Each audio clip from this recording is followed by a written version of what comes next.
শিৱসাগৰ জিলাৰ নাজিৰা শিক্ষাখণ্ডৰ অন্তৰ্গত নামতি চাৰিআলিৰ নৱজ্যোতি প্ৰাথমিক বিদ্যালয়ৰ জৰাজীৰ্ণ অৱস্থা।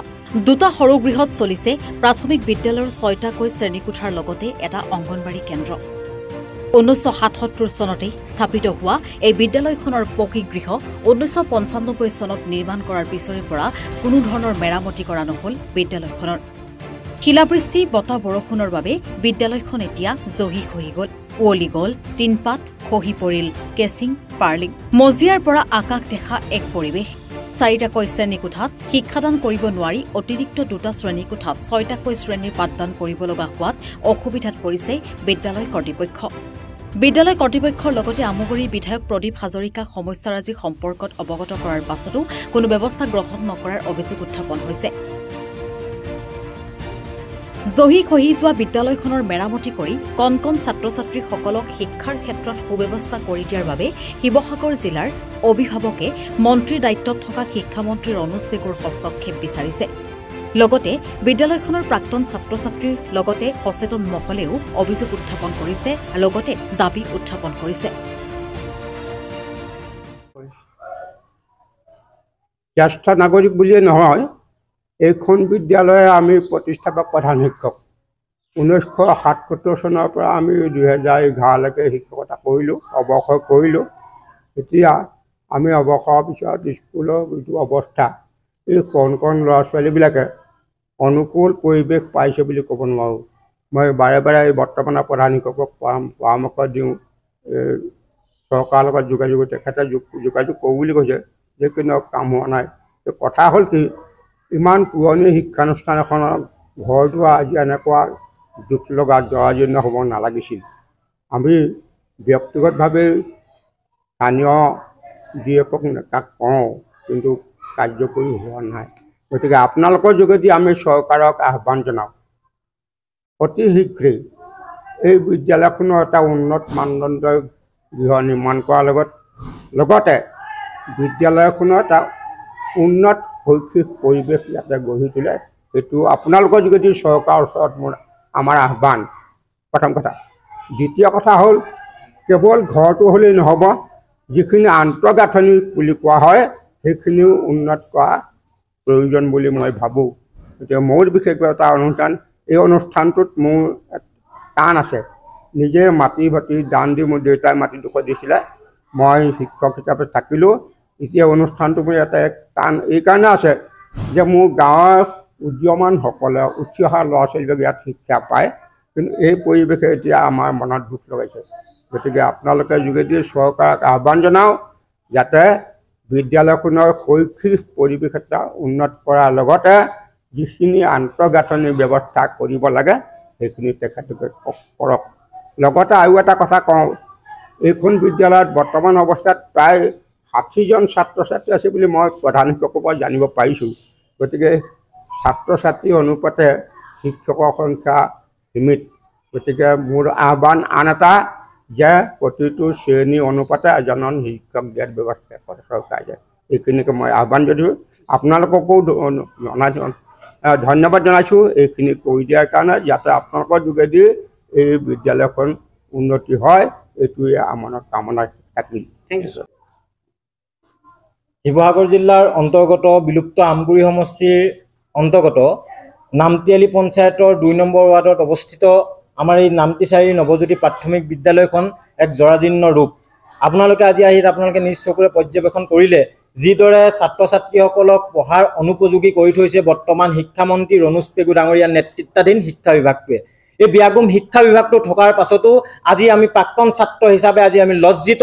আমি নিজে এজন আজি আমাৰ চকুৰ পানী ওলাই, যিখন বিদ্যালয় গৃহত পঢ়ি আমি আজি এই স্থান পোৱালে এই শ্ৰদ্ধাৰ শিক্ষাগুৰুসকলে, এই শিক্ষাগুৰুসকলৰ যিটো কষ্ট, মৰ্মৰ বেদনা, ছাত্ৰ ছাত্ৰীসকলক উঠি অহা ছাত্ৰ ছাত্ৰীয়ে শিক্ষাদান কৰা তেওঁলোকৰ যিটো কষ্ট আমি আজি দেখি আমি নিজে আজি অতিকৈ দুখ প্ৰকাশ কৰিছোঁ। বৰ্তমান চৰকাৰৰ মাননীয় মুখ্যমন্ত্ৰী হিমন্ত বিশ্ব শৰ্মা ডাঙৰীয়া, আপোনাৰ চৰকাৰৰ দিনত আপোনালোকে কৈ ফুৰিছে মডেল শিক্ষা অনুষ্ঠান আপুনি গঠিত কৰিছে।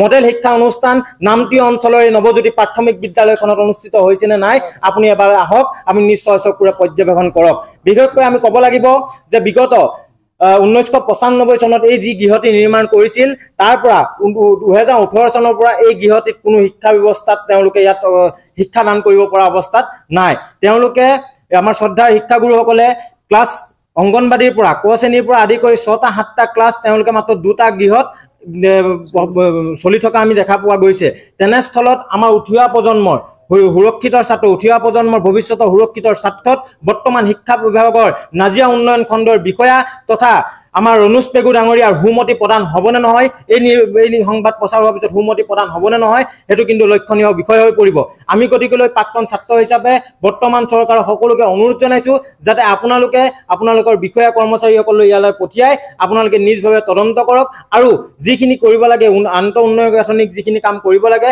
কৰি দি এই গৃহটি তেওঁলোকক উপহাৰ প্ৰদান কৰক লগতে আমি চৰকাৰ দিয়াৰ জৰিয়তে আমি অনুৰোধ জনাইছো যে ইয়াত যেহেতু বহুত আমাৰ শিক্ষক দেখা পাইছো নিম্ন বহুত কম আছে 5 জন শিক্ষকে 60 জন ছাত্ৰ ছাত্ৰীক পঢ়ুৱা আমি এই সহজ কথা নহয় গতিকে আমি বৰ্তমান চৰকাৰখনক আমি অনুৰোধ জনাইছো যাতে যি 5 জন শিক্ষক আছে যত আমি দেখা পাইছো বিভিন্ন স্থানত 20 জন ছাত্ৰ ছাত্ৰীৰ জায়গাত 5 জন ছাত্ৰ ছাত্ৰী দিয়া তাত ফলাফলসমূহ বেয়া কিন্তু এই নৱজ্যোতি প্ৰাথমিক বিদ্যালয় শিক্ষকসকলৰ প্ৰচেষ্টাত এ গ্ৰেড পাবলৈ কিন্তু এই বিদ্যালয়খন সক্ষম হৈছে গতিকে আমি চৰকাৰক অনুৰোধ জনাইছো এই গ্ৰেড প্ৰাপ্ত এই শিক্ষকসকলে যাতে এই আমাৰ শ্ৰদ্ধাৰ শিক্ষাগুৰুসকলক যাতে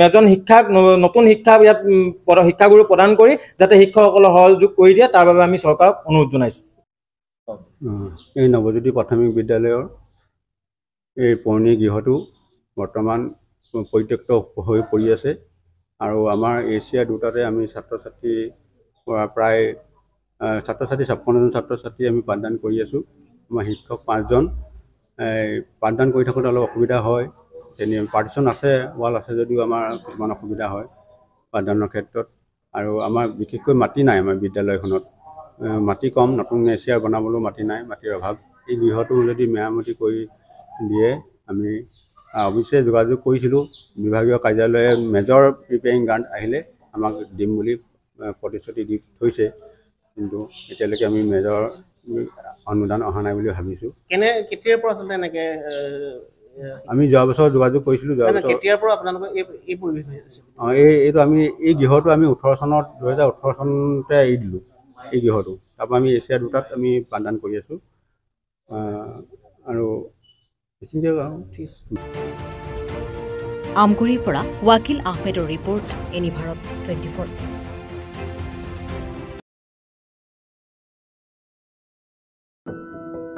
এনি ভাৰত 24ৰ প্ৰথম প্ৰয়াস জুবিন গাৰ্গৰ গীতৰ প্ৰতিযোগিতা জুবিনৰ গানে কি আনে